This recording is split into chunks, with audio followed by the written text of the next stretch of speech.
friends, and welcome back to the Sesh. I am Kendall Rae. And I am Janelle. And I am back. Yes, back from the dead. You went down pretty literally. hard. Yeah, it was not good. I was very unwell. No, I feel bad. No, seriously, I felt really bad for you. It really horrible. sucked. Yeah, it was really shitty. Literally. It was really shitty. Yeah, you have to go to urgent care. That's when you know it's bad. Yeah, I was not doing good. And then they were like, maybe you have an infection. I won't go into details, but they like tested my urine, found some white blood cells. Maybe we'll go to the details. But I'm like, so basically went to the urgent care, peed in a cup. Yeah, and they're like, maybe you have an infection, but we're not going to treat it because antibiotics will make you throw up more. So I never knew that. They're like, hang out and feel better. I was like, sick. Yeah, and eventually, I mean, probably lasted like 4 days. Yeah, but yeah, I'm doing a lot better now. Thank God. Yeah. I was hurting. That would have sucked. I was so sad, you guys. The worst thing about it was on Sunday, I was feeling weird all day, but I was okay. And then I was like really hungry, so I ate a huge thing of sushi, and I threw it up an hour later, like projectile. What's the word? Projectile. Yeah, the sushi. And I was just so worried that I would get an aversion to sushi. But all is well. I ate sushi on Saturday. And you don't think it was the sushi that made you sick? No, because I was feeling weird before I ate the sushi. Just sent you over the edge. But I think just like having a big meal, and then I think my stomach was like, "Are you not listening to us, bitch? Like, all right, game on." Yeah. And then it went really downhill. Of course, you chose sushi of all the things. Oh, I was so sad. I was sitting there like, I was feeling really sick, and all of a sudden I got this huge wave of nausea, and the only thing I cared about was the fact that I was about to throw up sushi because my biggest fear was getting an aversion to sushi and not wanting it anymore. I have to say, I've thrown up sushi a few times, not to really gross you guys out as soon as you start the show. We're really apologize here, but we're keeping it real. I've thrown up sushi a few times, like when I've drank and had sushi in the past in college, but I've never given up on sushi. No. But sometimes like for instance, cornbread or Jelly Bellies, I've thrown up those before from eating too many, and then I have an aversion to them, and now I want nothing to do with either of them. You threw up Jelly Bellies like 20 years ago, and you're still upset over it. And the cornbred, dude. The cornbread was always like, ew. Cornbread is just disgusting. I used to love it, but now I'm like, disgusting. So that's one thing we can agree on. I hate cornbread. Yeah, it's terrible. But I'm feeling a lot better. Thank God. I was really sad to miss out on the recording, though. Yeah, it was weird. It was weird. How was the first recording by yourself? I think it was pretty good. I think I did all right. Yeah. No, it's good. It's definitely not the same without you, though. I know, it's weird. It's a lot easier with you here. It's harder because when there's two people, you'll be saying a sentence, but you can kind of, count on the fact that other person will pick up where you left off, or, you know, it's less pressure to keep it going constantly. You but when can avoid there's only the dead one here, air. Exactly. Sometimes I'll say some things and it's just like taper off. I'm like, well, anyways, So. Yeah, I was pretty nervous to do it, but I was like, Janelle did this for like 2 months, so I should be able to get through an episode by myself. And we had fun. It was good. Yeah. I love Am I the Asshole? Me too. It's just such a good time. Yes, for sure. Yeah, I was sad you missed out on those because I would have loved to know your opinion on some of them. Yeah. Yeah, you guys had a lot of opinions last time along with us. I always love reading your thoughts. Yes. Anyway, we've got a packed show for you guys filled with spicy topics. Very spicy. A lot of things going on right now that we want to touch on. Yeah. We still have no gavel. How sad. Can we throw this out? Yeah, I guess we can. Can you glue foam? Yeah, you can glue foam. Yeah, maybe we can just glue her. Okay. But you'll probably break it again. I'll take her home. Super glue. Yeah, I'll probably break her again. I'll take her home. If anyone can fix it, Karelly can. Should we just jump right in here, you guys? Yeah, let's jump in because we have some pretty big topics to talk about. Well, first of all, we got to talk about Twitter. The whole platform is on fire. Literally on fire. It's really bad, you guys. On fire. I'm so done with Twitter and have been for really? a couple of months now. Oh, yeah. See, I love Twitter. Really? Yeah, I feel like it's where all the pieces of shit hang out. I feel like at home there versus Instagram's like, my life is so good. Look at my aesthetic. And then on Twitter's like, everything's fucked and I'm dying, but let's laugh along together. Twitter can just be so toxic. See, I don't get that really? From Twitter. No. I do. Do people come out like toxic towards you on Twitter? Or just they like have in general? been, but just in general. People will fight with each other on my tweets. Oh, and I get their happens to me. notifications of them fighting about something stupid, and it's annoying. So true. Yeah, I don't know. I'm kind of over it. I used to use it a lot for petitions and things that needed awareness. And sometimes that works, but people don't retweet that kind of stuff as much anymore, I've found. So it's not really as much of a useful tool for me as a content creator in the true crime space. And I don't know. I'll get on there and see, the ones that it serves me first are normally pretty funny. Yeah. Get some LOLs, but I have to limit my time on there. I used to hang out on there way too much. So I really pulled back. And I think now I'm kind of done with it because Elon Musk is our Twitter overlord. And it is very depressing. No, literally. What the fuck is going on? So if you've been following Mile Higher Media shows for a while, you know that me, Josh, and Janelle were like low-key stand. Dude, we were. Like cringe to admit, but I was like up Elon's ass. We were. We thought he was so interesting. And especially when he started talking a lot about the simulation theory, that was something that always, I don't know, what he had to say on it was so captivating that I just thought he was a genius. And I mean, he's a really smart guy, obviously. Yeah, I would still say he's a genius. Maybe an evil genius now. I was going to say genius is maybe not a positive thing, but just like he's extremely fucking smart. Yeah. I mean, the concepts he comes up with, SpaceX, Tesla, I mean, you got to give it to him. Like the dude's fucking very got smart, a zillion ideas, successful. Moving a million miles an hour. But he's just taken it all in the wrong direction. It's been so disappointing to watch unfold. I mean, he used to seem like a real force for humanity and cared about the people. And, now he still says that. And he's like, power to the people, free speech. But I don't know how much... Yeah, it seems like he's more just about his reputation, his attention, and, he's like this giant troll now. It's just like the amount of time this dude spends on Twitter. Like, don't you have more important shit to do? Go build a rocket. What are you doing? Seriously. I mean, he used to not spend all this time on social media. Now I just picture him in his mansion sitting there on his fucking phone. Did you know that his house he doesn't even own a house, first off, and his house is tiny. Oh, I do remember that. Really? Yeah, he doesn't own any. I don't think he owns any real estate. Weird. That's what John told me. I don't know for sure. Anyway, he has completed a $44 billion deal to own Twitter, and he is our Twitter master now. Twitter master. Yep. And just about 1 million users have deactivated their Twitter accounts between October 27th and November 1st. And 500,000 accounts on top of that have been suspended. So, womp, womp. Yeah, things are quite controversial there right now. Yeah, people were pissed. They like straight up were like, okay, bye. What a stupid thing for him to spend his money on. There's so many other things. There was a lawsuit in Delaware. It says if Twitter's lawsuit in Delaware succeeded, Musk would have been forced to complete a $44 billion offer to buy the social media company. And this was, I'm pretty sure he was forced to buy Twitter. Because he wanted to pull out of the deal completely. Yeah, at one point it looked like it wasn't going to go through, and I was really excited about that. And then, now we're stuck with this situation. On October 31st, Halloween, Elon Musk gave his employees their first ultimatum. Meet his deadline to introduce paid verification on Twitter or pack the fuck up and get out of here.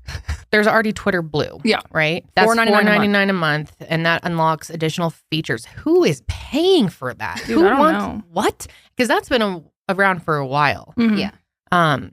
So yeah, this paid subscription, and you also can get verified through that. And I think you have less ads. Oh, it's like ad-free Twitter. Something like that. How hard is it to scroll past a little? That's what I don't really understand. I feel like I don't really get ads. Not worth the money. Me. So now he wants to charge $8? He keeps tweeting about how he wants to charge $8 for the blue check. So if you're not on Twitter, I'm sure you know about verification from somewhere. It's pretty much on every platform. But if you are some type of public figure or you have a following, you can sometimes get, or if you're an author, there's many different reasons that people can be verified. Journalists, politicians. Yeah. I just finally got my blue check this year. I was going to say. And now I'm going to have to start paying for it. Yeah. Fuck that. Which we can talk about this in a sec, but like, what's the point of paying for it if everyone else can get it too? I know. Like, exactly. I'll get into that in a sec, but. Yeah, it's very frustrating. Well, originally they were going to charge $20, $19.99. That's insane. That is absolutely insane. I know. It is. I could not even imagine. I know. And I thought the point of verification was to make it so people know that it's you. It is. So that spam accounts and parody accounts don't confuse users. So why, if anyone can, so someone could make a Kendall Rae account, verify themselves. Yeah, and then verify it. Mm-hmm. Yeah, it's pretend to be you. So now it takes the, I guess, quote unquote status of being verified away, because now that anyone can be verified, what's the point of even being verified? That's so crazy. So verified users have 90 days to subscribe or lose your blue check mark. Wild. Take it away from me. I'm done with Twitter, I think. Really? I don't really find much use for it. Sometimes I make up a little tweet, start typing it out, and then I'm like, I don't want to even post this. Oh, shit. Because someone's going to take it the wrong way. It's so toxic. I just never know. You ever start tweeting something and then you're like, that's better left in my head? Yes, all the time. All the time. I've done that before. With the drafts. Or you like a tweet and you're like, that's not a good look. Yeah. Oh, definitely. Definitely. So they will have, in addition to the blue check, if you are a Twitter Blue subscriber, you also have priority in the replies and search to defeat spam, as well as the ability to post long videos and audio. I mean... And you get less ads. I feel like that's kind of worth it if you're specific, like if you're using it for a specific reason, to where I'm trying to think of what would be the reason where you'd want to post a long video. Maybe if you're a journalist or something, or a podcaster maybe, and you want to be able to post longer than, what is it, like 90-second, 120-second clips or something like that. Yeah, I guess that's kind of nice. And I am a podcaster, so maybe I should. I don't know. This just seems like such a waste of money. So well, you're not the only one who thinks that. Yeah, pretty much. I mean, who wants to pay for that? We're paying enough subscriptions for everything nowadays. I do pay for YouTube Red, and I find that that's very worth it because you don't get the ads. You can download videos. That's nice. That's the feature I like the most. But it's expensive. I think it's now, it was under $10 when I first started using it. I think it's now like 15. What? Yeah. For 1 month? I'm pretty sure it's $14.99 a month that I get billed. Oh, shit. I know. I'm almost like, is that even worth it anymore? Refuse to buy YouTube Red. Or wait, is YouTube Red? Yeah. That is what it's called, right? Yeah. It's kind of worth it. I have it, and I honestly love it. Hell no. It is nice. I just don't like the ads. I hate the ads too, but... And being able to download something. I mean, YouTube is like you are watching videos on there. So it's like the fact that you can download it. But with Twitter, what do? You pay so you can have a blue check mark. Like it makes no sense to me. And like they're saying priority in the replies. So when there's a viral tweet, maybe your tweet underneath it will go more viral because it's higher up. But that's just stupid. So everyone who's paying for it gets the better use out of it. So why would anyone else want to be on it unless you're paying for it? So you're basically paying for popularity. So someone should just start a new free Twitter. That's way better. Call it free Twitter. Elon. This is Elon's Twitter. We need free Twitter. Okay, let's start free Twitter. Kendall and Janelle. Stephen King, who's a big tweeter himself, chimed in and said $20 a month to keep my blue check. Fuck that. They should pay me. That's honestly true. Celebrities and stuff should be paid to be on there. I know, it's so weird to me. Or like news accounts. I don't know.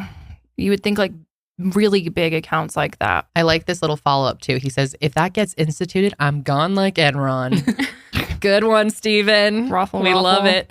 Then Elon replied directly to him and said, we need to pay the bills somehow. Twitter cannot rely entirely on advertisers. How about $8? But I don't think like that doesn't make sense because you can use YouTube for free, and this is how you get money is by running ads. That's how YouTube's making money. Obviously, they're making some money from people like you who are paying for the subscription, but overall, they're making money off of running ads. Like that's how social media works. That's how Instagram is making money. That's how TikTok makes money. Steven also followed up and said, it ain't the money, it's the principle of the thing, which I agree. That's a big part of it too. Yeah. So Elon responded to that and said, Twitter's current lords and peasants system for who has and doesn't have a blue check mark is bullshit. Power to the people, blue for $8 a month.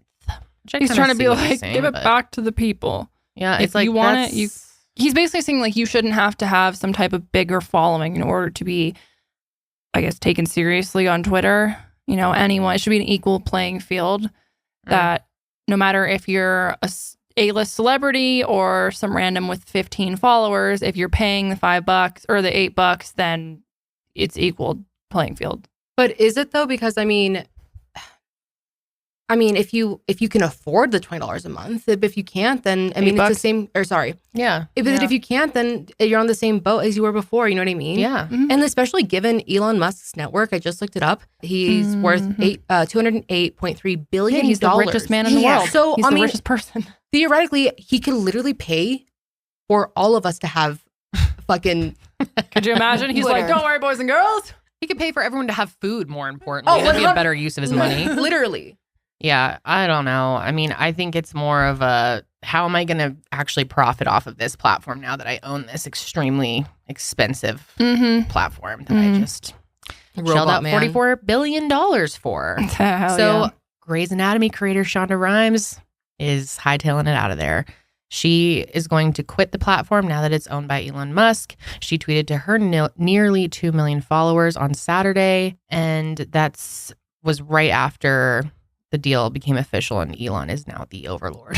Not hanging around for whatever Elon has planned. Bye. See you later. That's kind of how I feel too. I just don't. So employees that are working on the new project were told on Halloween that they need to meet the deadline of November 7th, which will have already passed when this episode goes up, to launch this new feature, or they will be fired. Elon sent this email to his 7,500 employees on November 3rd. Yeah, so gave them literally no fucking heads up, basically. Very bossy. Very bossy. Dictatory. There's no time to like put this into place. I mean, they literally had like 6 days or something. That's so crazy. Which is why people were sleeping at Twitter headquarters. That's so insane. That's insane. To meet the deadlines. Why does he have to do this all so fast? This just went through. I don't know. Take a chill, man. And celebrate your purchase for a sec before you're already demanding people do things. Go get dinner or something. I don't know. Seriously, take them all out. God. Yeah, well, they're fucking suing his ass because of it. All the employees are like, oh, bitch. You can't do that. Let's go. So part of the email states, in an effort to place Twitter on a healthy path, we will go through the difficult process of reducing our global workforce. We recognize that this will impact a number of individuals who have made valuable contributions to Twitter, but this action is unfortunately necessary to ensure the company's success moving forward. And in response, like Janelle just said, Twitter employees filed a class action lawsuit late Thursday, asking a judge to declare any firings now would be in violation of California and federal law, in part because there was insufficient notice. So reports state that Twitter has lost about half of its staff in the cuts, with some stating around 3,700 people have been let go. That's insane. A huge amount. But then on Monday morning, it was announced that the company is now reaching out to dozens of employees who lost their jobs and is asking them to return. They're like, wait, fuck, we actually need you. Sorry. So some of those who are being asked to return were laid off by mistake, I guess. How does that even happen? My bad. Yeah. Others were let go before management realized that their work and experience may be necessary to build new features that Elon envisions. This guy's an idiot. Turns out you need people to work for you to get things done. This guy's an idiot. He's like, oh, whoops. So then the latest drama that has been happening on Twitter is tons of people have been changing their, their display picture and display name to Elon Musk and making it look like they are him. And because of that, a lot of their tweets are going viral and they're saying all kinds of shit. It's really wild. Oh my God. I mean, just really trolling the dude. So he was not happy about that. And he said that there will be a new permanent ban policy for people who are impersonating and not making it clear that it's a parody account in their bio. Exactly. At first he was like, basically, as long as you say it's a parody, then whatever. But people were doing that and still getting banned. Yeah, I mean, one of them being Ethan Klein. Oh yeah, Ethan Klein's permanently suspended. Yeah. R.I.P. I know. What a legend. So it'll be interesting to see how this plays out, but I have a feeling that Twitter's just going to go down. I don't. Really? No. All right, we'll have to see. I don't think so. I think people are going to be all pissy about it for a few months and then forget about it. I think it'll just be another thing. We should start a new Twitter. Okay. What do we want to call it? Let's think of something better than new Twitter. Shitter. Shitter. Welcome to Shitter. How about Bark? Woof. Woof. Oh, you haven't seen fucking The Office. That's an Office joke. No. Did you watch any more of it? Fuck. Damn, Janelle, you had a whole week of being sick. There were even comments that are like, I hope Janelle's at home watching The Office while she's sick. No, because I needed a comfort show, and that's not one of them. Okay. Guys, I freaking forgot. I was hoping you would just not bring it up. As soon as you started talking on the Office Pass just now, I was like, oh, fuck. Yeah, there's this guy on it that tries to create a woof platform. Yeah, what should we call it? Like way before that. Did you guys woof today? Did you see the woof I made? Yeah. See, it could work. It could be a good thing. The woof. The woof. The meow. Okay. We could call it meow. Meow. Like that. The meow. Did you see my meow? Nope. Nope. The ribbit. I mean, it's not hard. I feel like someone could make a good Twitter and we could all get on there and it'd be way better. Without Elon. Elon's banned. Elon is not invited. No. Damn, how rude. Yeah, no, fuck Elon. So you're not off the hook with The Office, man. I know. Next week, know. I want to expect those 3 episodes to be watched. You got to get through season 1. Okay. I promise you I will. You can do it. But then season 2 is better. Yeah. And then season 3 is amazing. I love how in everyday life, people just assume that everyone watches The Office because literally... This weekend, I was getting a wax, and my waxer just started like going off talking about it. She's like, "Yeah, you know, something, you know, how he has hair, like this type of hair, like that's." I don't know. She's talking about someone she knew that was being someone from The Office for Halloween, and I just had to like cut her off, and I was like, "I don't watch The Office. I don't know what you're talking about." Me forcing you to do this is me trying to help you survive in the world. You are such a Thank you. caring person. Yes, I am. Yes, I am. Well, thank you. Okay, you know who's not a very caring person? Miss Caitlyn Jenner. Miss motherfucking Caitlyn. We got a bone to pick with you this week. God, this bitch sucks. I'm sorry. No, literally, just when I couldn't dislike her anymore. She does really wrong. Zing. This one is wild. This is way worse than I think anything she's ever said. Oh, I agree. Might be her most cringeworthy moment of all time. Can we talk about notifications for a second? Who actually leaves the sounds on anymore? Well, besides that kind, that's another sale on Shopify, the all-in-one commerce platform to start, run, and grow your business. Shopify makes it easy to sell to anyone from anywhere. Whether your thing is vintage teas or recipes for ghee, start selling with Shopify and join the platform simplifying commerce for millions of your favorite businesses worldwide. With Shopify, you'll create an online store in your vibe, discover new customers, and grow the following that keeps them coming back.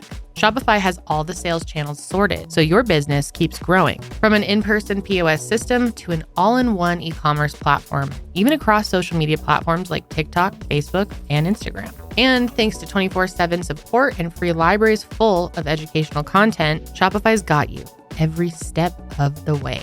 And every minute, new sellers around the world make their first sale with Shopify. And you will too. And here at the Sesh, we actually sell our merch through Shopify. And it's made everything a lot easier for us. So if you've been dreaming of starting your own small business, now is the time. And Shopify can make your success possible.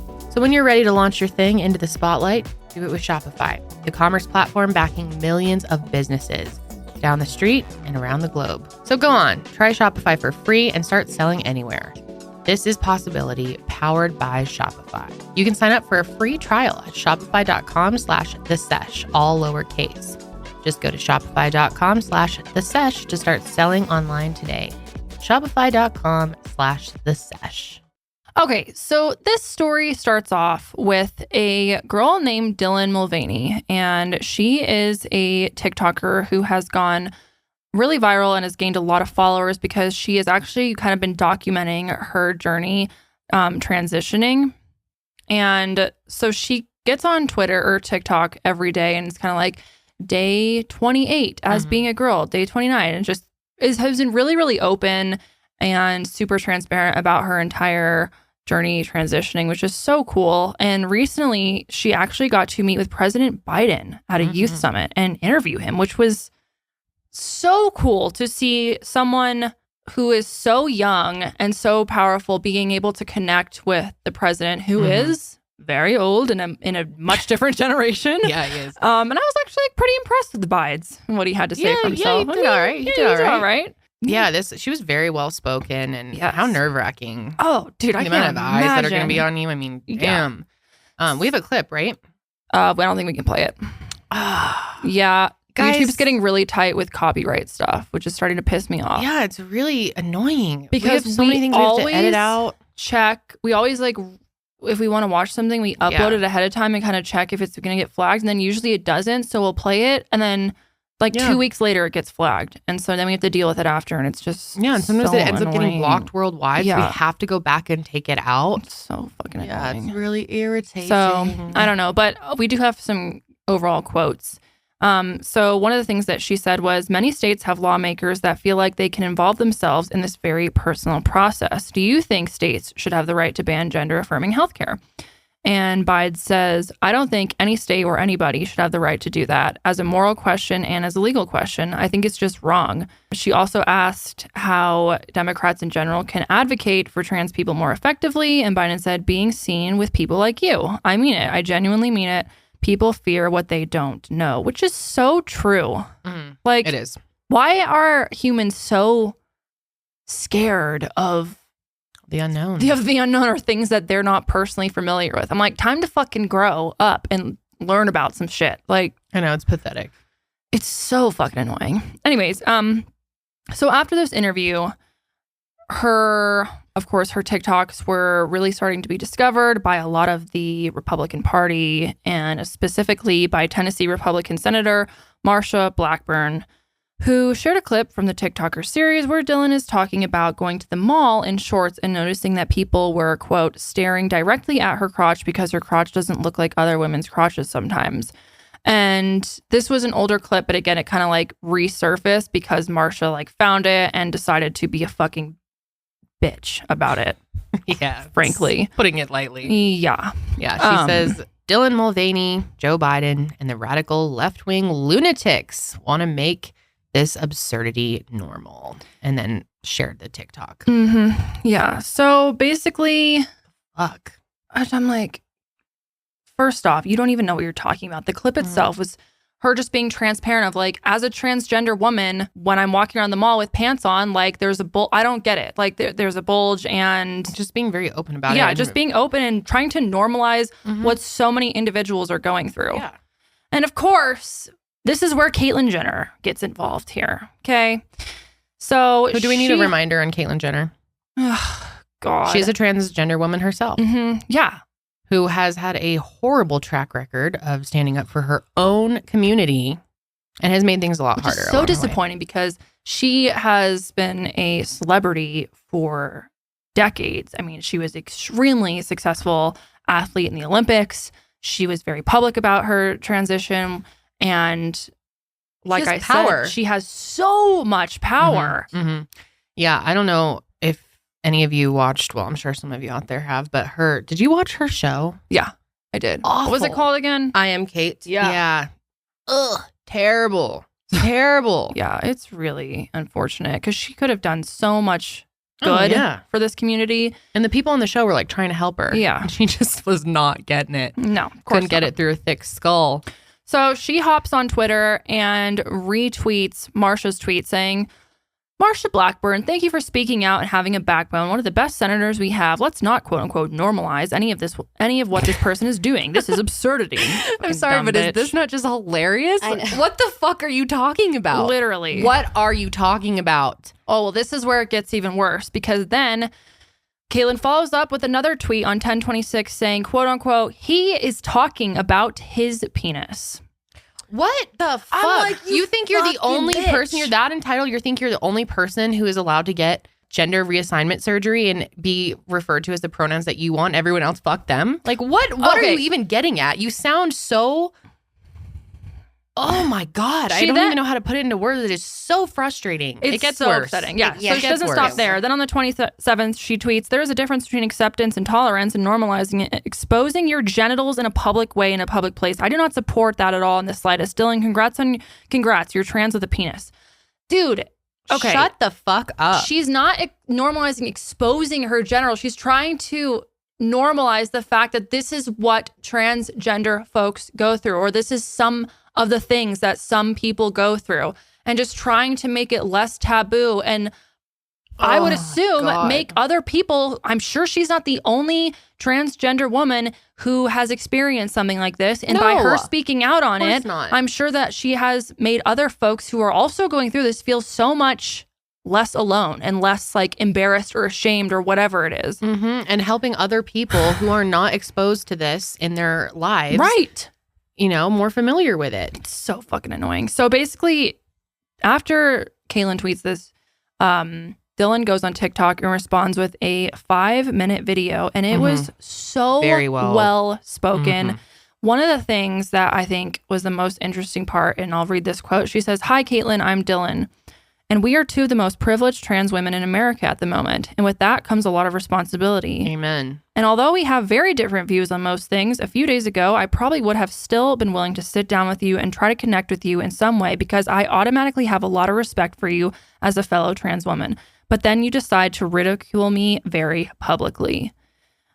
She also added that calling me a he is terrible and said Caitlyn implied that Dylan was a creeper flasher exposing myself. I mean, there's many shocking elements to this, but calling her a he, saying his, is so offensive and so fucking bizarre. I know. That you think you're the only person that is entitled to being able to be referred to as the pronouns that you want.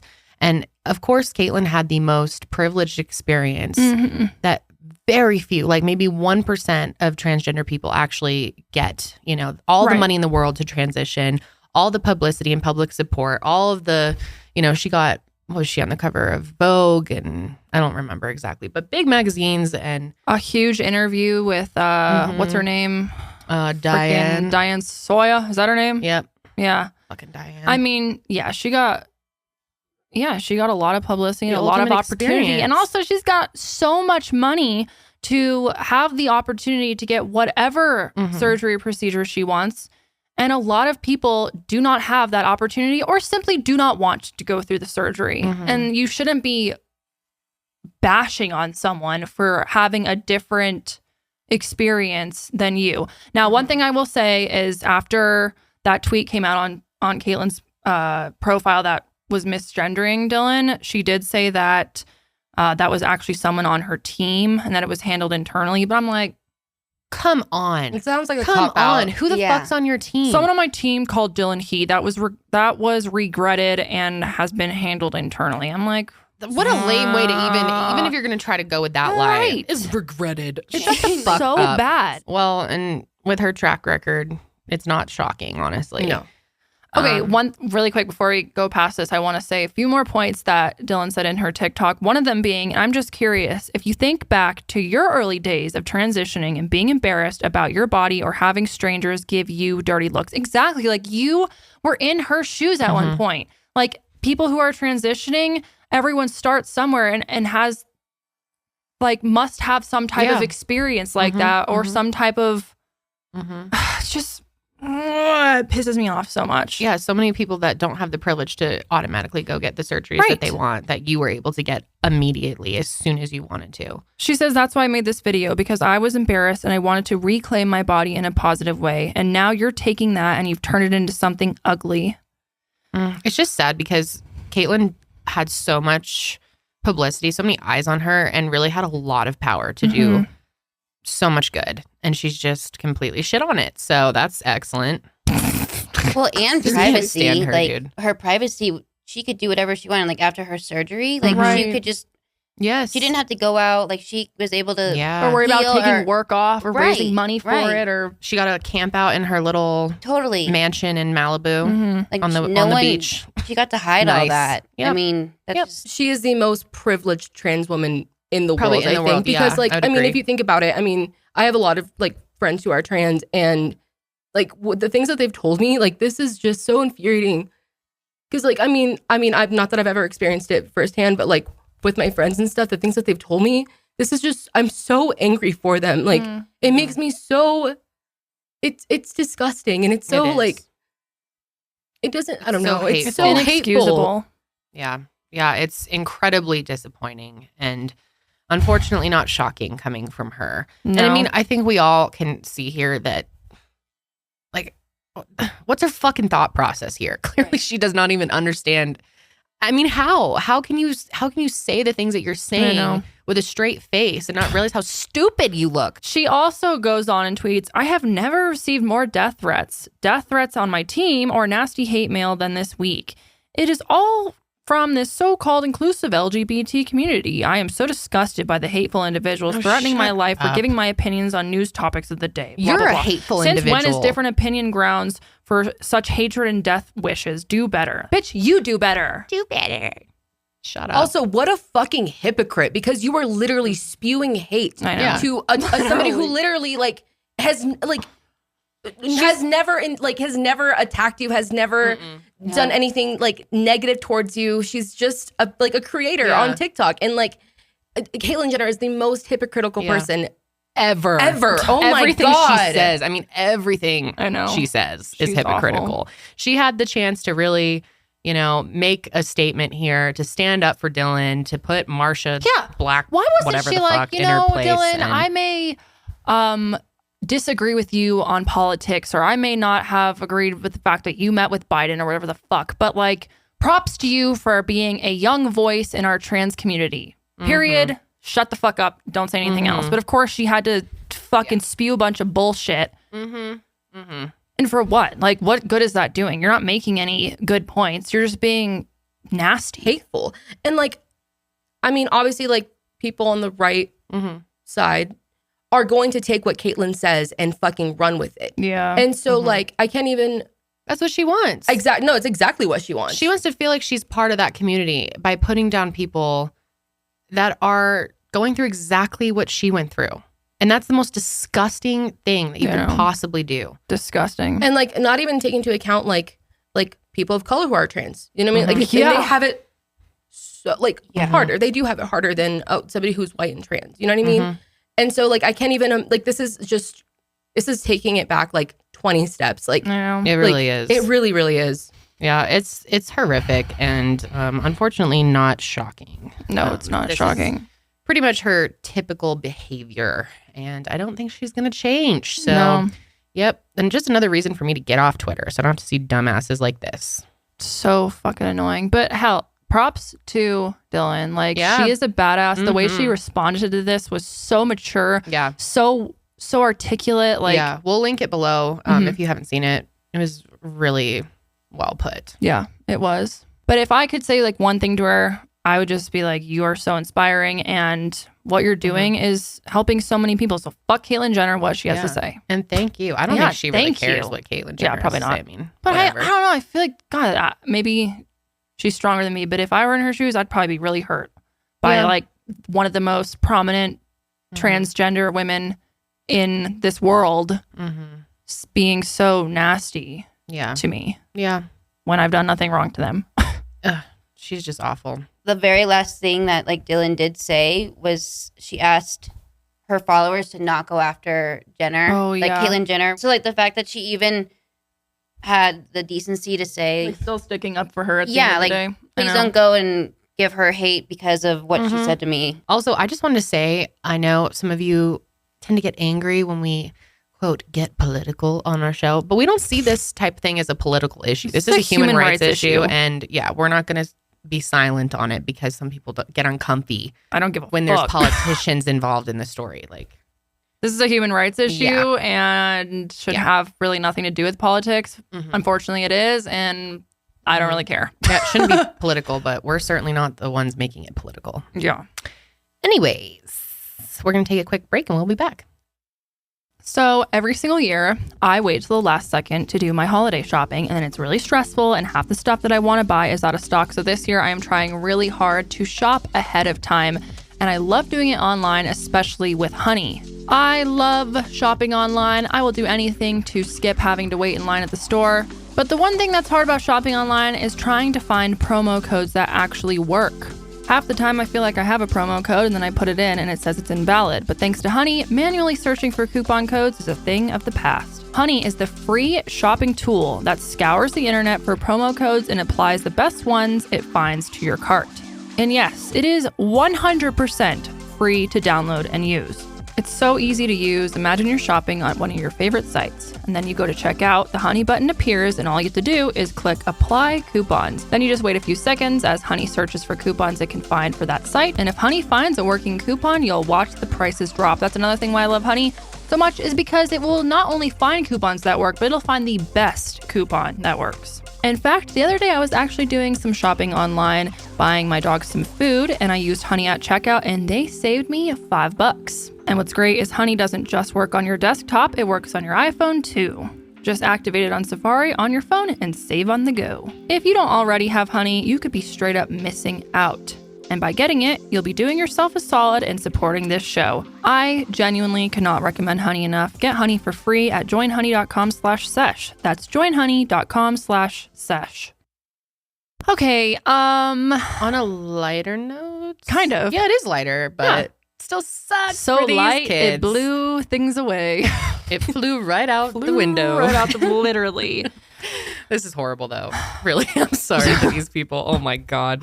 Recently, dozens of students may have to retake the SATs after their test flew out of the UPS truck transporting them. Dude, that is such a nightmare. Imagine you're like, God, I finally finished the SAT. What a bitch that was. I'm here watching cartoons on Saturday morning. Your parents come in and they're like, guess what, kid? Your test flew away. You got to do it again. Dude, I would be freaking the fuck. Okay, there's this clip from CNN that explains a little bit more. Let's go ahead and watch it. Have you ever had that nightmare about having to take a test that you're totally unprepared to take? Reality might be even worse for a few dozen hopeful college students from El Paso, Texas. 55 high schoolers who took the SAT exam last month may have to do the whole thing all over again. Yes, that's every student's nightmare. Their test apparently flew out of the UPS truck that was transporting them. You heard that right. The school district says it is working with the College Board, which administers the SATs, to determine a remedy for the students. They will be able to take the ACT, another popularized standardized test, next month. Doesn't sound like the dog ate their homework. It went out the UPS truck. That is so shitty, dude. Oh my God. And now they're like, well, you could take, because obviously the SATs are only a certain time of year. You can't just like take it again. Yeah. And so now they can say they go and take the ACT, which is that's the different alternative. test. They can't take the SAT. I don't think you can just. I mean, I'm sure you can retake it, but I don't think you can just go in. Like they have to. There's only certain times per year that you can take these tests. That then they make offer an them. exception. This is a bit different. I think they are. That's what they made it sound like. They're trying to figure out what to do. But in the meantime, I guess they can take the ACT next month, which. Yeah, they're still standardized tests. Like the overall idea, I think, is similar, but they're different tests. Like studying for the SAT different. versus ACT is different. Well, certain colleges only look at one or the other. Yeah. Mm-hmm. Okay, that is some bullshit. I just feel like they should all get A's and move on. I'll get the highest. I know I don't A's. know though. Then because what if someone like straight up was like, I don't give a fuck and just took it? Whatever. It flew out of the truck. But that's not fair because what if someone tried really hard? I'm just kidding.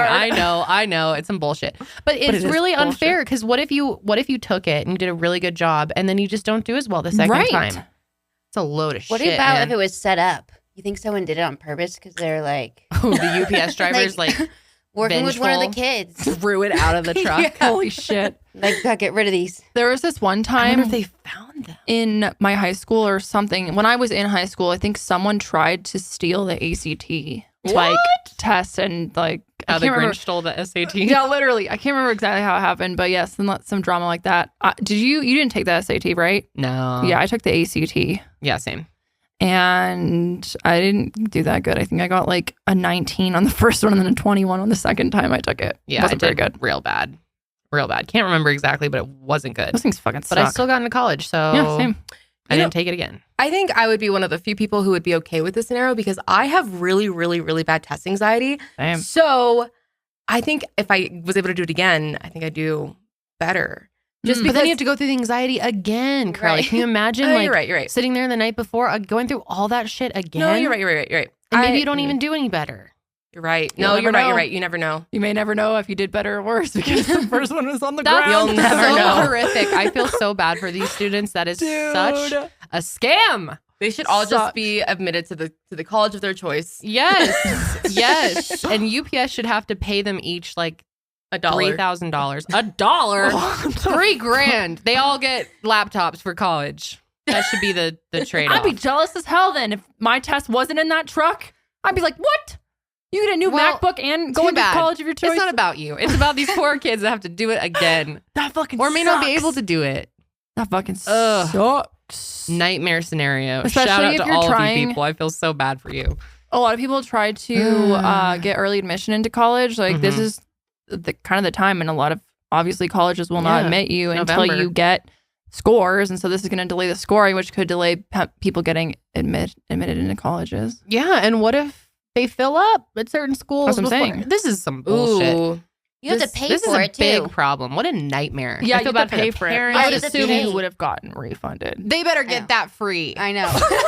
Plus $3,000 for a laptop. Kendall's going to the school right now. Oh my God. This is just unacceptable. I would literally be heartbroken if that happened to me. They should put these in like metal containers. Know, they just so dumb. They're able to just fly out of the UPS truck. What kind of jank shit is that?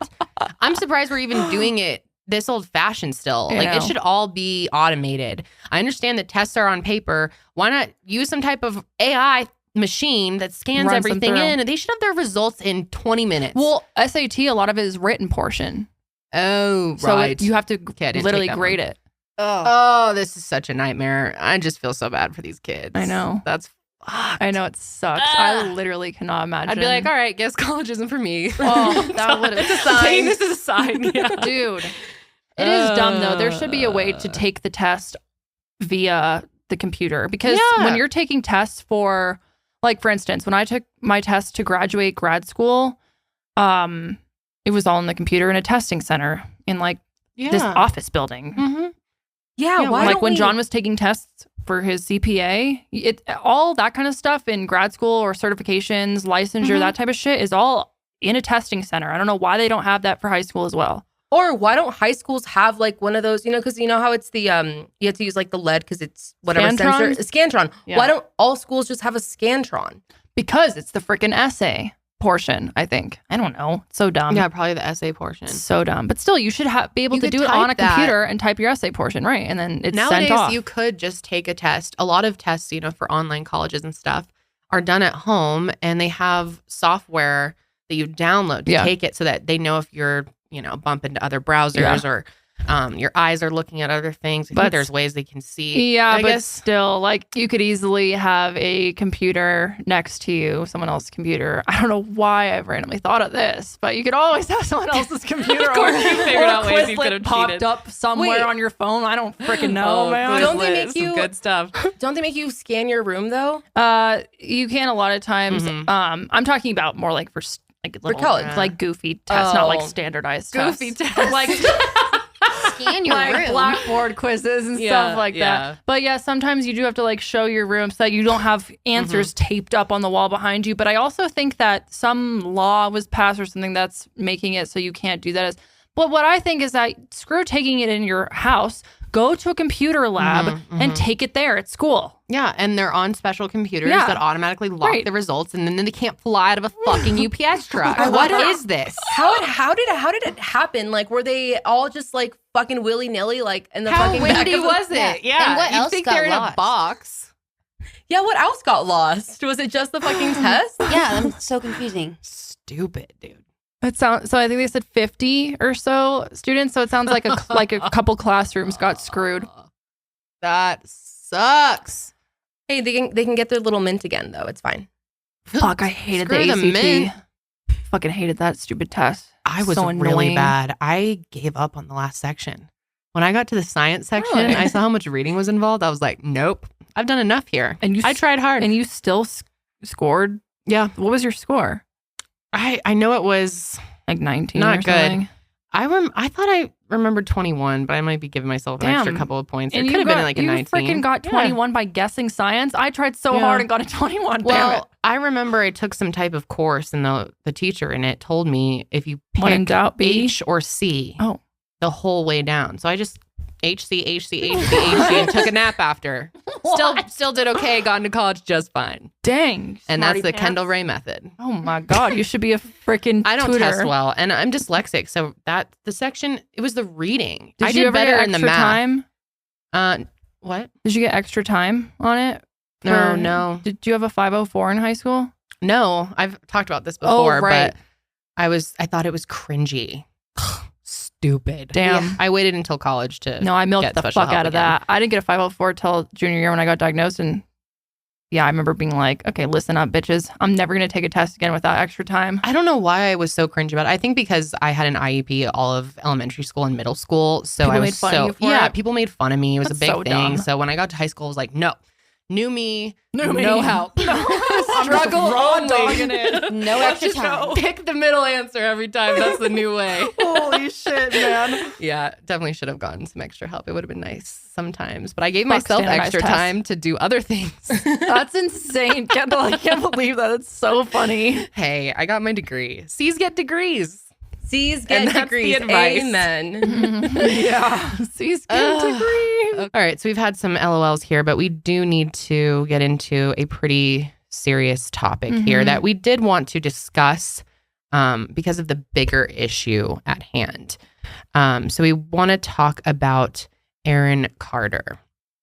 No matter how hard I try to prepare for the holiday season, I am always down to the wire. I always tell myself I'm going to wrap all the gifts and everything before the holidays actually arrive, but I always find myself on Christmas Eve literally wrapping gifts until midnight. Right about now, seasonal excitement or dread is really starting to settle in, especially for small businesses. Are you slaying through traffic to the post office? Is your inbox more like a blizzard than a winter wonderland? Well, it's not too late to get your holiday mailing and shipping under control with Stamps.com. You can sign up now and you'll be printing your own postage in minutes. Stamps.com is your one-stop shop for all of your shipping and mailing needs. And for more than 20 years, Stamps.com has been indispensable for over 1 million businesses. You can get access to the USPS and UPS services that you need to run your business right from your computer. No lines, no traffic, no hassle.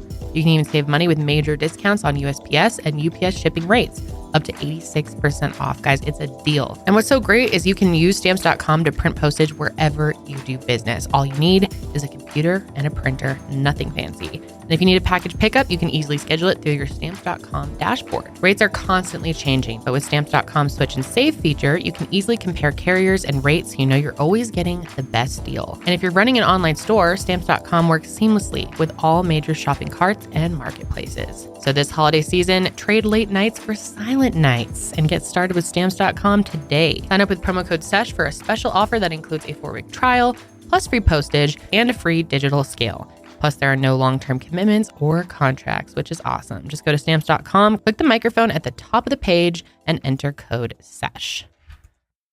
All right, so this is something that we wanted to touch on because we have a lot of thoughts, and we have talked about, you know, the dangers of children in the entertainment business, children on YouTube, and monetizing children, you know, at a young age and what that can possibly lead to.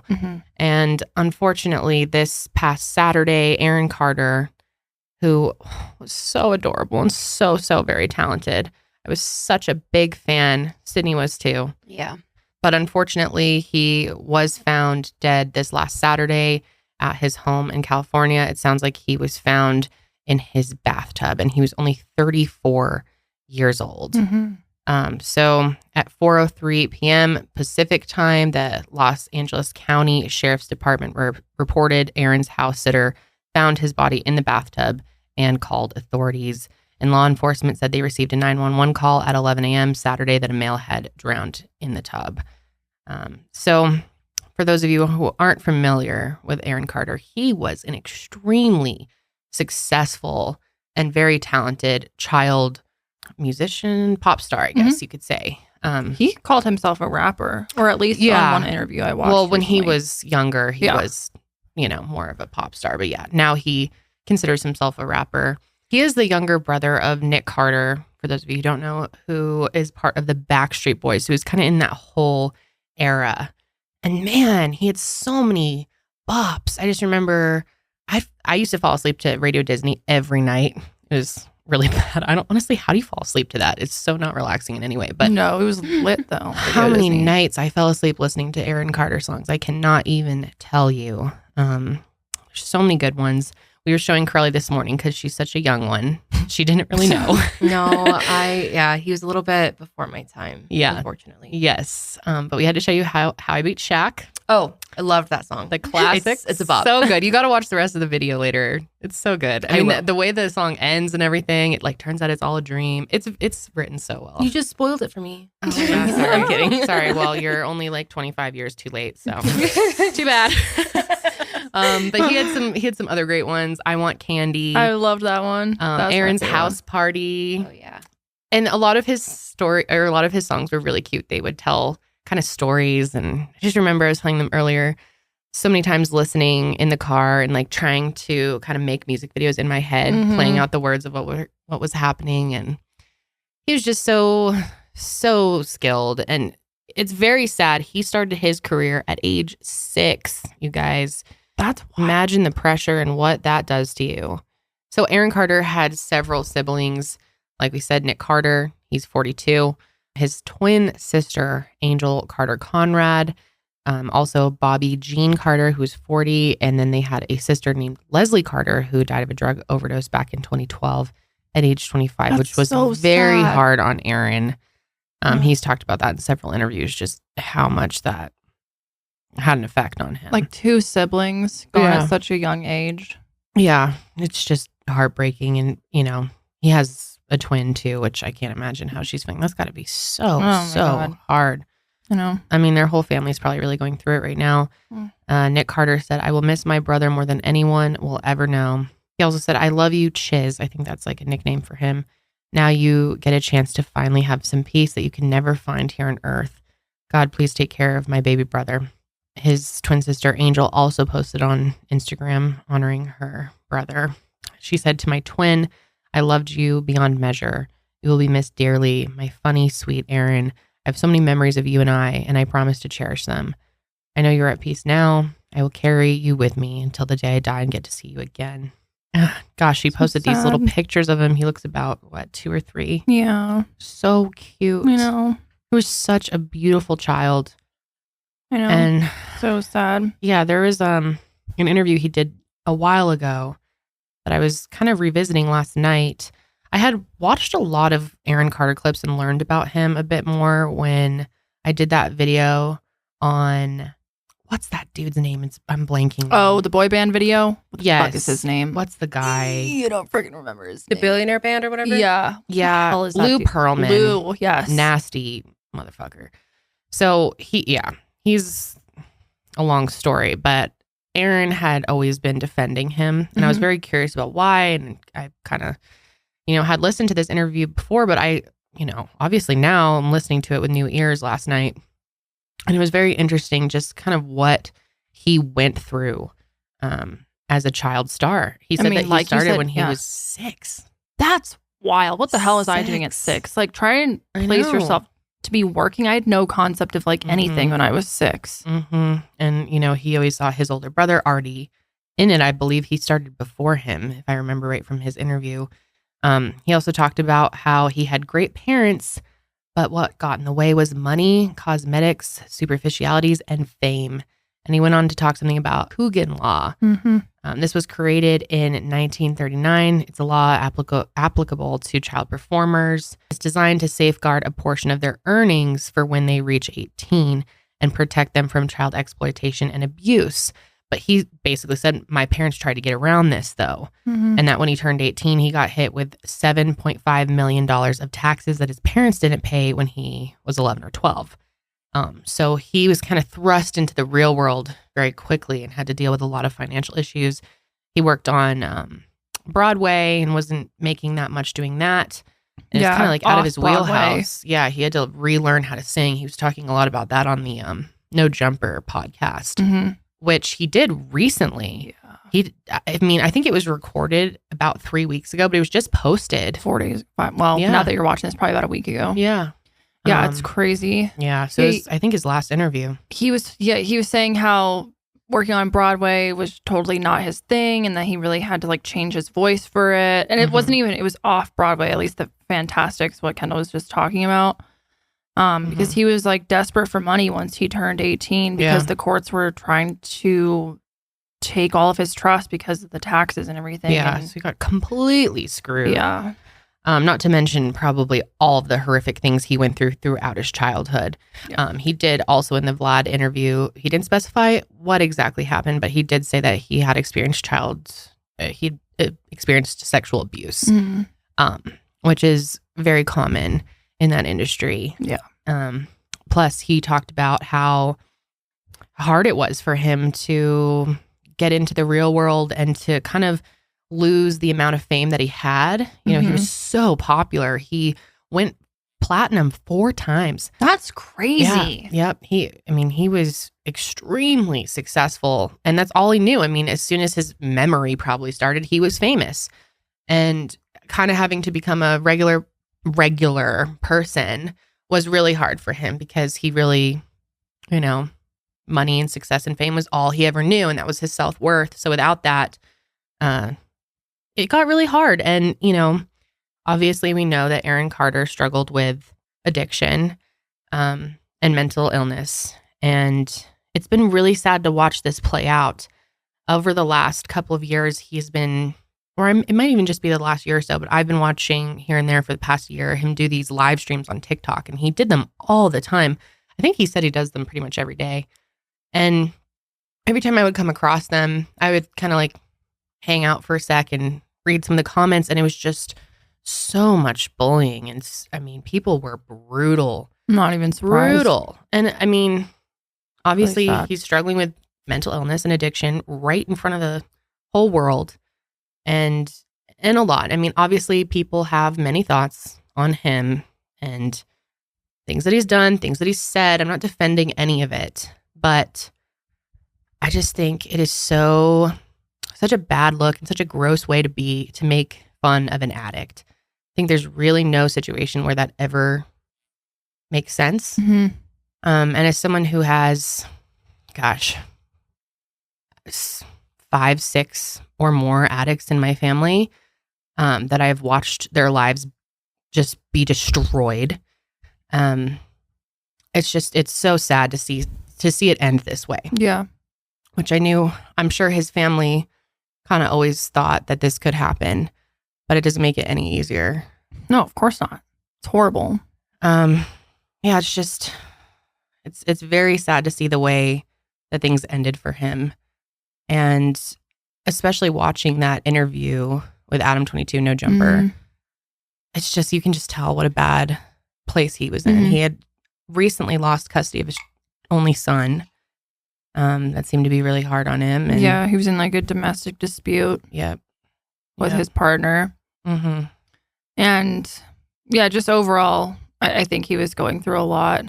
And you can tell watching that old interview that you were talking about that was posted years back. He did another interview on No Jumper 3 years ago. That's what it was. Right. Very different. Very, very different. Very different. You can just tell. I mean, I'm not sure. Yeah, we don't know his personal life. Yeah, so. I don't want to speculate on what he was on or not on, but it seemed very different. Mm-hmm. And yeah, he's been struggling for a long time. And I just think as a society, we really need to change the way that we treat child stars. Yeah. We need to see them as victims, and just the amount of bullying and hatred that was being sent his way in the end of his life, as he was like clearly trying to get back to where he was. And he really did have an incredible love for music and was still making music until he passed. And, you know, people just ripped him. And I know a lot of the things he said was cringy, and, you know, there's things that he did that are very questionable. But I mean, these child stars go through so much. They end up so incredibly damaged.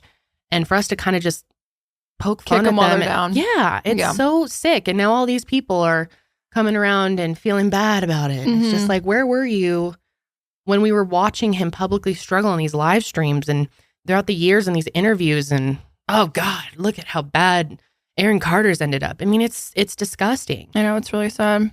And he's not the only person that gets that type of attention. I mean, even like, for example, Britney Spears, like so many people were hating on her for years while she was struggling. Miley Cyrus, like tons of these child stars. And people still are hating on Britney and like, you know, questioning it. Yeah, Amanda Bynes. Yep.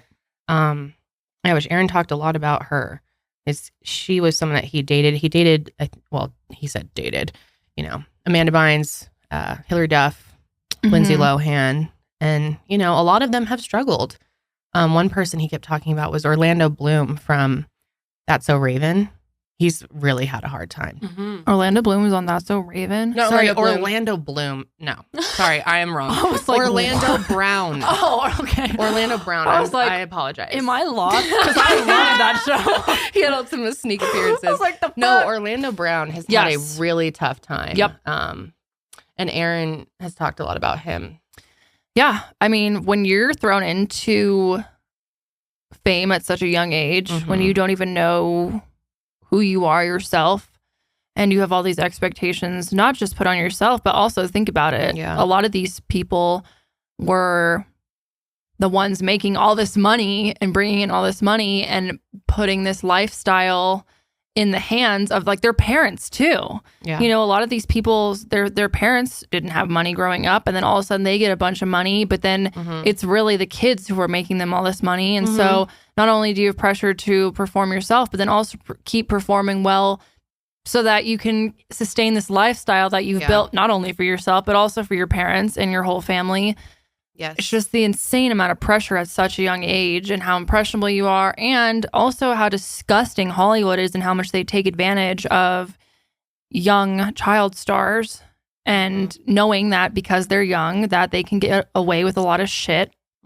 And a lot of these things that happen to these kids, like the kids aren't really, aware enough of what's happening, that they're being abused, whether that's sexually, financially, mentally, whatever. Yeah, we're all above. Yeah. And, they're not going to come out and talk about it, because what happens if they talk about it? Well, then they could lose their job. And then what do they do? Yeah. It's this toxic cycle. And yeah, it sounds like, really what he went through kind of set him up for failure the rest of his life. And you got to wonder if he was a child star and went through that, if he wasn't, would he still be here and alive today? Probably. Yeah, it's really sad. It's like,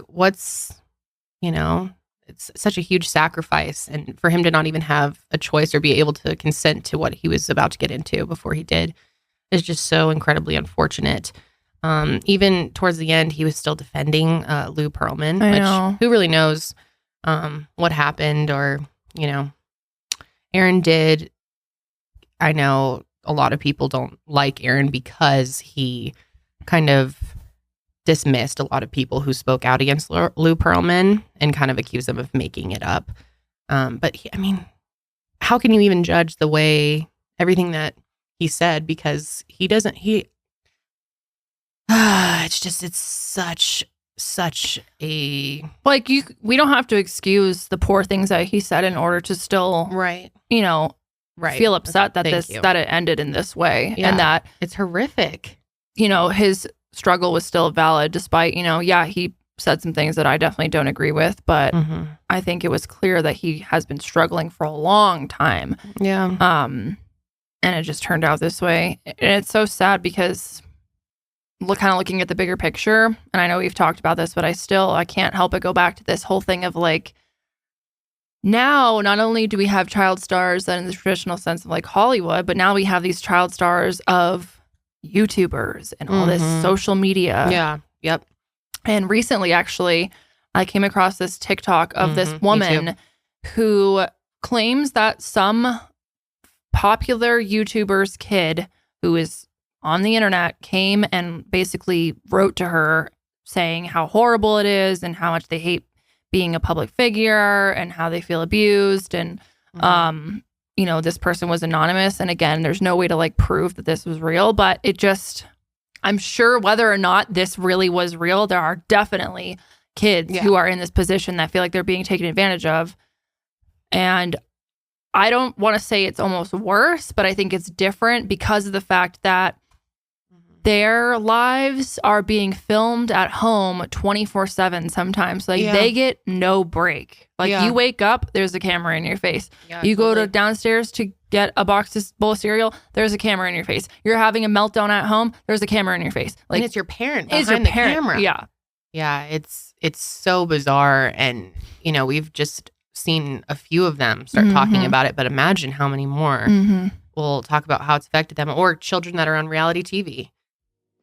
Guys, have you ever browsed using the incognito mode? It's probably not as incognito as you think. And why would it be? Incognito mode, like the Chrome browser itself, is a Google product. And Google has made its fortune by tracking your movements online. So how do you actually make yourself as invisible as possible online? You use ExpressVPN, just like I do. Because even when you're using incognito mode, your online activity still gets tracked, and data brokers still get to buy and sell your data. And one of these data points is your IP address. Data harvesters use your IP to uniquely identify you and your location. But with ExpressVPN, your connection gets rerouted through an encrypted server, and your IP address is masked. Every time you connect to ExpressVPN, you get a random IP address shared by many other ExpressVPN customers. That makes it harder for third parties to identify you or harvest your data. Best of all, ExpressVPN is super easy to use. No matter what device you're on, phone, laptop, or smart TV, all you have to do is tap one button for instant protection.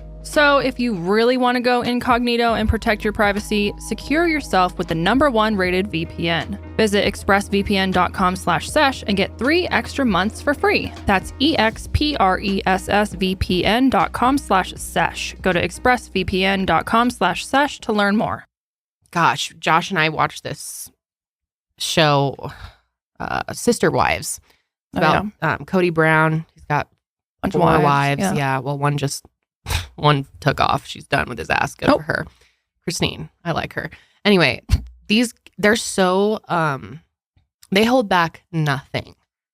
Like, they have been in the last season recording their kids' reactions to their parents divorcing.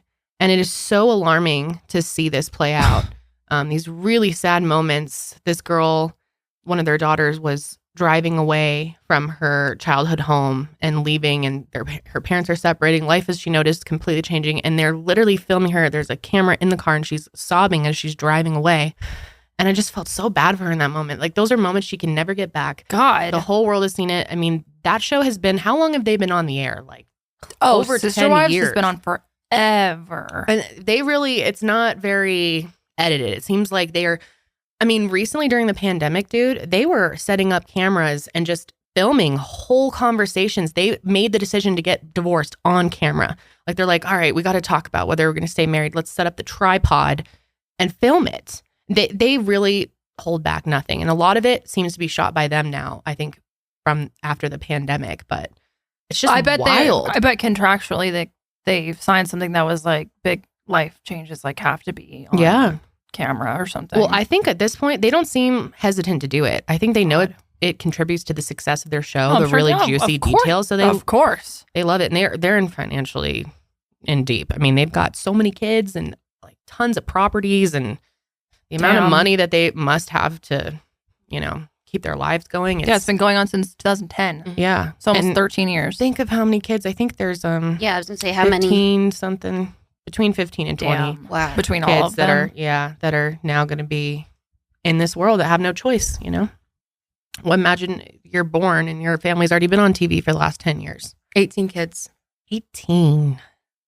And it's really sad. A lot of the time it's clips of the kids talking about how they don't feel like they get enough attention from their dad, or it's sad. That show you should be talking about a private therapist, not a producer.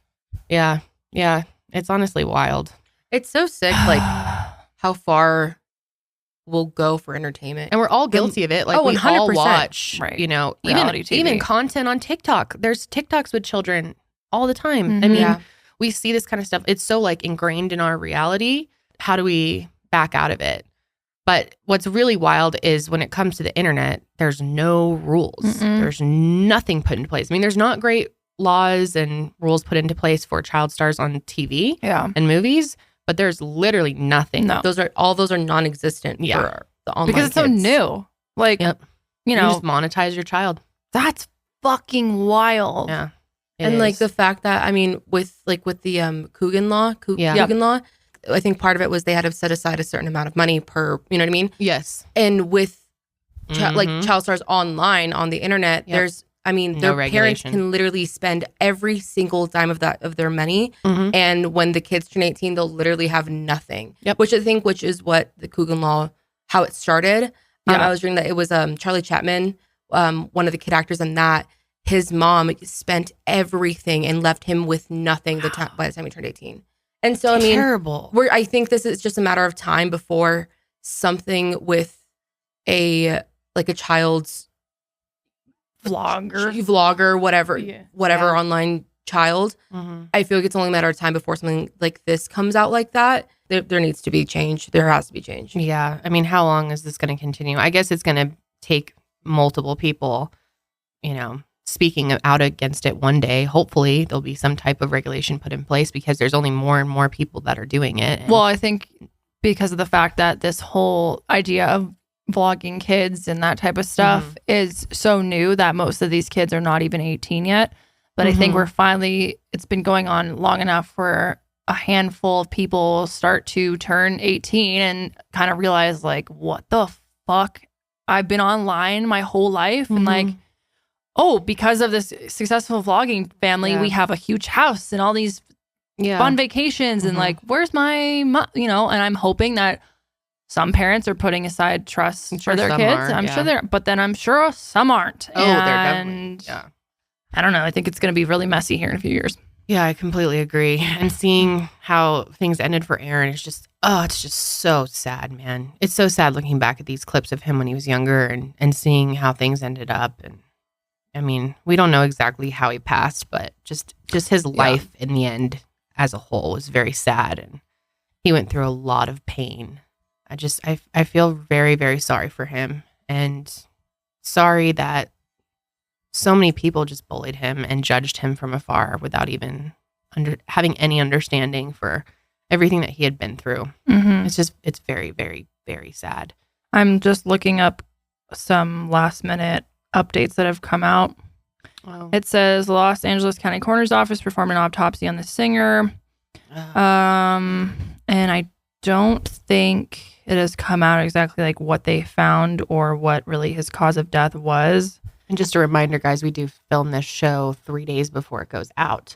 So there might be updates. And if that's the case, we'll have them linked. I can't even imagine like that culture shock of being in a position where you're so famous and you're so well known. And then you turn 18 and like your parents aren't responsible for you anymore. Then you're in the real world and like it's all reality. And it's just, can't even imagine that culture shock. And I mean, we've seen it with other celebrities as well. You know what I mean? Like, totally. Yeah. Yeah. It seemed like Aaron was very desperate to find out who he was and like really because he was told his entire childhood who he was. And like he never had the opportunity to be himself and grow as a person. Like he was, he was made. Like he was made him. He's like manufactured. Morphed him into exactly who they want. And then he was tossed to the side when he wasn't making any more money. Yeah, exactly. Yep. It's honestly reminds you of like circus animals. Like just that's a good point. When you're young to morph you who you want, and then you're like done. Well, whatever. Go off and do what. Like we don't care about you anymore. Yeah. We don't. And then we're gonna laugh at you while you struggle in front of everyone.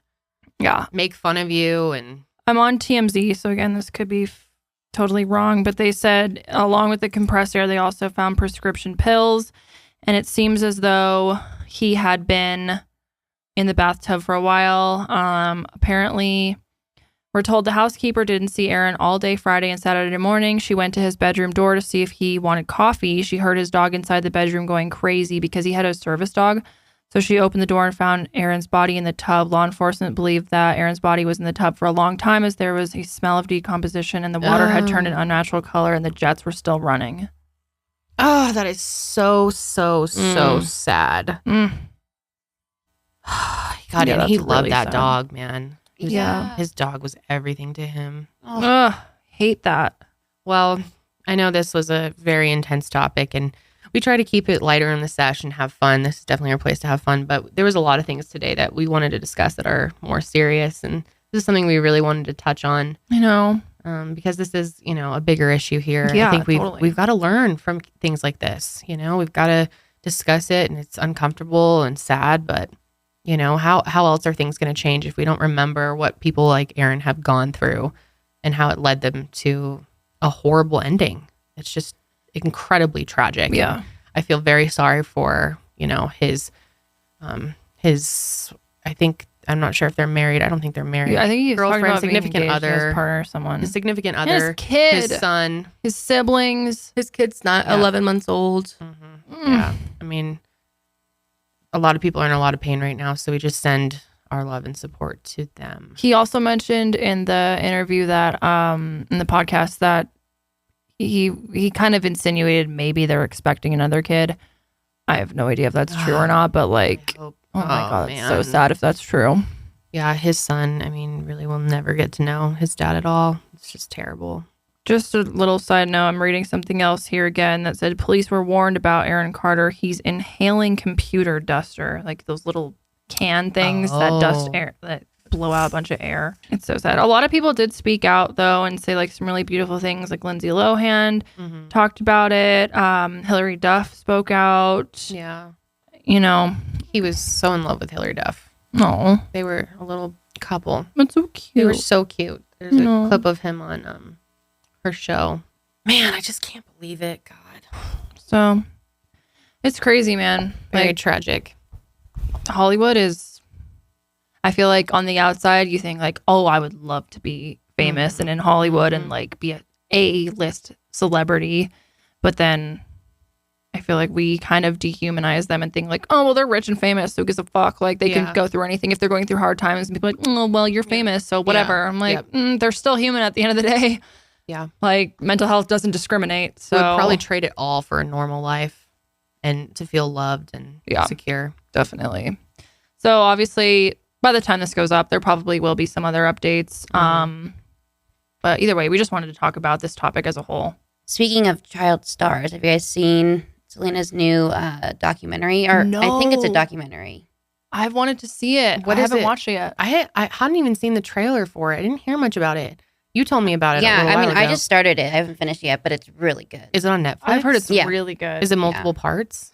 I don't No, think it's so. just one video. I love when celebrities come out with like their own documentaries and kind of like they're like tell all type stuff. Oh, I'm sure Is it it- is so interesting. Is it called My Mind and Me? Is this it? Oh yeah, wait, maybe that's Apple TV. So it follows her through a 6-year period of her career.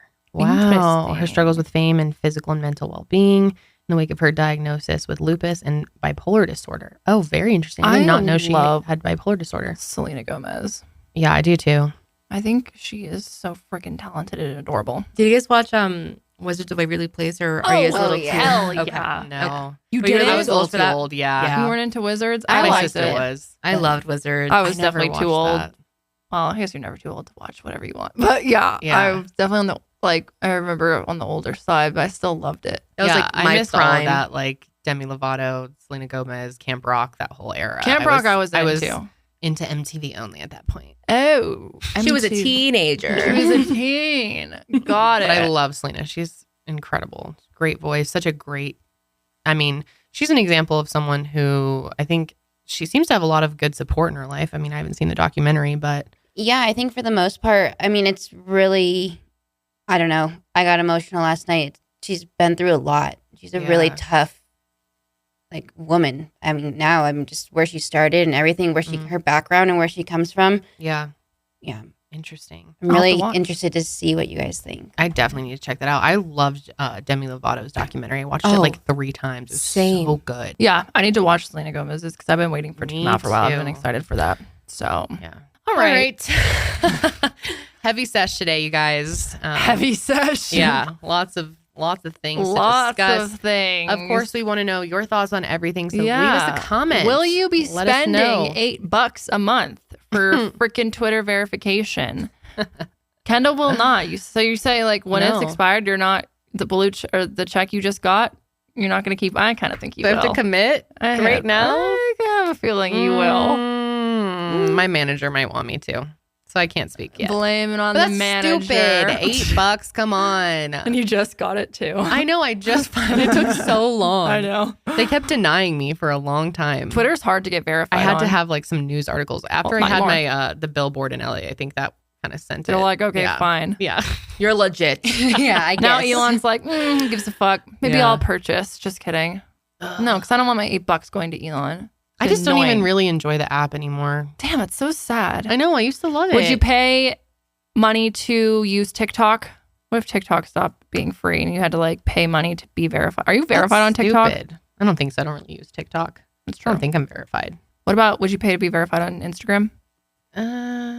See, my thing is like, I feel like this is a whole other tangent I'm getting into, but overall, I feel like if you're going to pay to be verified, then anyone can do it. So then who cares about being verified? That's what I'm saying. It takes it away. I'm not trying to sound like other people shouldn't have the privilege of being verified and should only be for public figures. But it's the only reason I would want to be verified is because no one can, that way people know it's me. Yeah. And that someone can't impersonate me. Yeah. But if someone can impersonate me and pay to impersonate me, then what's the point? Yeah. It's so dumb. So yeah, I don't know. I can see a lot of scams going on this way. That's what I'm saying. That's what I'm saying. And we already have enough issues with that. You know, people pretend. And even in the YouTube comments, people make fake accounts for all YouTubers, and then we get them in ours. It gets to the top. On our YouTube channel, we have people pretending to be Kendall. I've seen it mostly on Mile Higher's channel. We'll have like message me you won or whatever. Oh, of course, the classic. Yep. You won a giveaway. Click this link. I don't know. Don't click the link. That's the reason why you would want verification. And if anyone can just pay for it, then it really defeats the purpose. So I don't know my thoughts on it now. I agree. It just seems stupid. And I don't want to pay $8 to Elon. That's what I'm saying. Elon doesn't need $8 more a month. Yeah. So he's like, we're going to make money somehow. Shut the fuck up. You're the richest person in the world. You pay for us all to be on Twitter, you bitch. He's so annoying. The amount of time he spends on there. He's very annoying. Where's my check, Elon? Yeah, I'm really funny on Twitter. Where's my check? Yeah, if anyone deserves to be verified, it's fucking Charlie, and he's still waiting here. He doesn't even get a Twitter. He doesn't even have Twitter, folks. He should. He's got plenty of thoughts. He's his mother. Charles. Okay, we gotta get this guy to bed. Past your bedtime. It's past his bedtime. We will see you guys on the next sesh. But until then, keep it fresh. Oh, that's good. Thank you.